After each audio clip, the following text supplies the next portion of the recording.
ಪ್ರಿಯ ವೀಕ್ಷಕರೇ, ನಮ್ಮದು ವೈವಿಧ್ಯಮಯ ಸಂಸ್ಕೃತಿ ಹಾಗೂ ವಿಚಾರಗಳಿಗೆ ಹೆಸರಾದ ನೆಲ. ಇಲ್ಲಿ ಆಯಾ ವಿಚಾರಧಾರೆಗೆ ಅನ್ವಯವಾಗುವಂತೆ ಅನೇಕ ಪಂಥಗಳಿವೆ.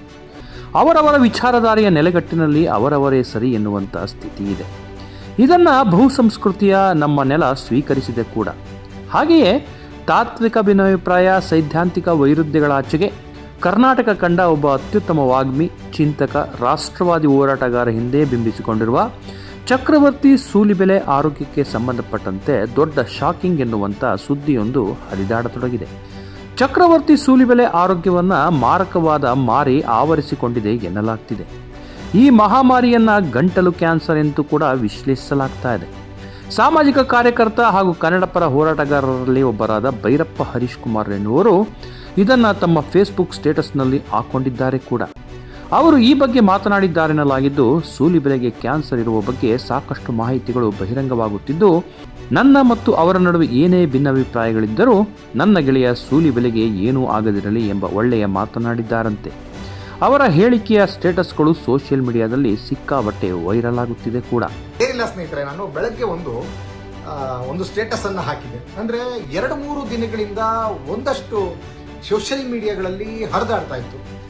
ನನಗೆ ನೋಡಿ ಒಂದು ಸ್ವಲ್ಪ ಆತಂಕವೂ ಆಯಿತು, ಗಾಬರಿಯೂ ಆಯಿತು. ಏನು ಅಂತಂದ್ರೆ, ಚಕ್ರವರ್ತಿ ಸೂಲಿಬೆಲೆ ಅವರ ಒಂದು ಪೇಪರ್ ಕಟ್ಟಿಂಗ್ ಅನ್ನ ಹಾಕಿ ಅವರಿಗೆ ಗಂಟಲು ಕ್ಯಾನ್ಸರ್ ಇದೆ ಅನ್ನುವಂಥದ್ದು ಎಲ್ಲೆಲ್ಲೋ ಹರಡಿತ್ತು. ಈ ಗೆಳೆಯರಿಗೆ ಕೇಳಿದೆ, ನಿಜಾನೇನ್ರಿ ಇದು ಅಂತ ಹೇಳಿ. ಇಲ್ಲ ಸರ್, ಸುಮ್ಮನೆ ಯಾರೋ ಹಬ್ಸಿದ್ದಾರೆ, ಫೇಕ್ ನ್ಯೂಸ್ ಅಂತ ನಂತರ ಅಂದರು. ಹಾಗಾಗಿ ನನಗೂ ಕೂಡ ಗೊಂದಲ ಇತ್ತು. ಮತ್ತೆ ಯಾರೋ ಇಲ್ಲ ಇರ್ಬಹುದೇನೋ, ಏನೋ ಅವರು ಪ್ರತಿಕ್ರಿಯೆ ಏನು ಕೊಡ್ತಾ ಇಲ್ಲ, ಮತ್ತೊಂದು ಇನ್ನೊಂದು ನಾವೆಲ್ಲ ಮಾತಾಡ್ತಾ ಇದ್ವಿ, ಏನೋ ಗೊತ್ತಿಲ್ಲ ಅಂತಂದ್ರು. ಹಾಗಾಗಿ ಗೊಂದಲ ಇತ್ತು, ಬೆಳಗ್ಗೆ ತನಕ ಒಂದು ಗೊಂದಲ ಇತ್ತು. ಹಾಗಾಗಿ ನಾನು ಒಂದು ಸ್ಟೇಟಸ್ ಅನ್ನ ಬರೆದಿದ್ದೆ. ಆ ಸ್ಟೇಟಸ್ ಅಲ್ಲಿ ಎಲ್ಲೂ ಕೂಡ ನಾನು ಅವರ ಸಾವನ್ನ ಬಯಸಿಲ್ಲ, ಬಯಸೋದೂ ಇಲ್ಲ. ಭೈರಪ್ಪ ಹರೀಶ್ ಕುಮಾರ್ ಬಹಿರಂಗಪಡಿಸಿರುವ ಕ್ಯಾನ್ಸರ್ ವಿಚಾರದ ಬಗ್ಗೆ ಸಾಕಷ್ಟು ಪರ ಹಾಗೂ ವಿರೋಧದ ಚರ್ಚೆಗಳು ಕೂಡ ಸೋಷಿಯಲ್ ಮೀಡಿಯಾದಲ್ಲಿ ನಡೆಯಲಾರಂಭಿಸಿದೆ. ಕೆಲವರು ಸೂಲಿಬೆಲೆಯ ವ್ಯಕ್ತಿತ್ವ ಹಾಗೂ ಬದುಕನ್ನು ವಿಭಿನ್ನ ರೀತಿಯಲ್ಲಿ ವ್ಯಾಖ್ಯಾನಿಸುವ ಹಾಗೂ ವಿಶ್ಲೇಷಿಸುವ ರೀತಿಯ ಚರ್ಚೆ ನಡೆದಿದೆ. ಭೈರಪ್ಪ ಹರೀಶ್ ಕುಮಾರ್ ಅವರ ಬಗ್ಗೆಯೂ ಕೂಡ ಸೂಲಿಬೆಲೆ ಅವರ ಬೆಂಬಲಿಗರು ಕೂಡ ಆಕ್ಷೇಪಾರ್ಹವಾದ ರೀತಿಯಲ್ಲಿ ಹೇಳಿಕೆ ನೀಡುತ್ತಿರುವ ಬಗ್ಗೆಯೂ ಕೂಡ ವರದಿಯಾಗ್ತಾ ಇದೆ. ಅದೇನೇ ಇರಲಿ, ಸೂಲಿಬೆಲೆ ಆರೋಗ್ಯದ ಬಗ್ಗೆ ಸಾಮಾಜಿಕ ಜಾಲತಾಣಗಳಲ್ಲಿ ಸಾಕಷ್ಟು ರೀತಿಯಲ್ಲಿ ಚರ್ಚೆ ನಡೆಯಲಾರಂಭಿಸಿದೆ. ಅಂದಹಾಗೆ ಸಾಮಾಜಿಕ ಜಾಲತಾಣಗಳಲ್ಲಿ ಕೇಳಿಬರುತ್ತಿರುವ ಸುದ್ದಿಯ ಸತ್ಯಾಸತ್ಯದ ಬಗ್ಗೆ ಈವರೆಗೂ ಯಾವುದೇ ಸ್ಪಷ್ಟನೆ ದೊರೆತಿಲ್ಲ. ಖುದ್ದು ಸೂಲಿಬೆಲೆ ಅವರೇ ಈ ಬಗ್ಗೆ ಹೇಳಿಕೆ ನೀಡಿಲ್ಲ.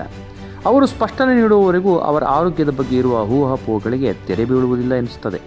ಈ ಬಗ್ಗೆ ಸೂಲಿಬೆಲೆ ಇದಕ್ಕೆ ಸ್ಪಷ್ಟನೆ ನೀಡಬೇಕೆಂಬುದು ಅವರ ಬೆಂಬಲಿಗರ ಒತ್ತಾಯ ಕೂಡ. ಈ ಬಗ್ಗೆ ಸ್ಪಷ್ಟನೆ ಕೇಳಲು ಸೂಲಿಬೆಲೆ ಅವರ ಆತ್ಮೀಯ ಬಳಗವನ್ನು ಸಂಪರ್ಕಿಸುವ ಪ್ರಯತ್ನವನ್ನು ಟುಡೇ ಕನ್ನಡ ಮಾಡಿತು. ಬಹುತೇಕ ಇದೆಲ್ಲ ಸುಳ್ಳು, ಊಹಾಪೋಹ, ಅವರಿಗೆ ಆಗದವರು ಇಂಥದ್ದೊಂದು ಸುದ್ದಿಯನ್ನು ಹಬ್ಬಿಸುತ್ತಿದ್ದಾರೆ ಅಷ್ಟೇ. ಅಂಥ ವಿಕೃತ ಮನಸ್ಥಿತಿಯವರ ಬಗ್ಗೆ ನಾವು ಏನೂ ಹೇಳಬಾರದು.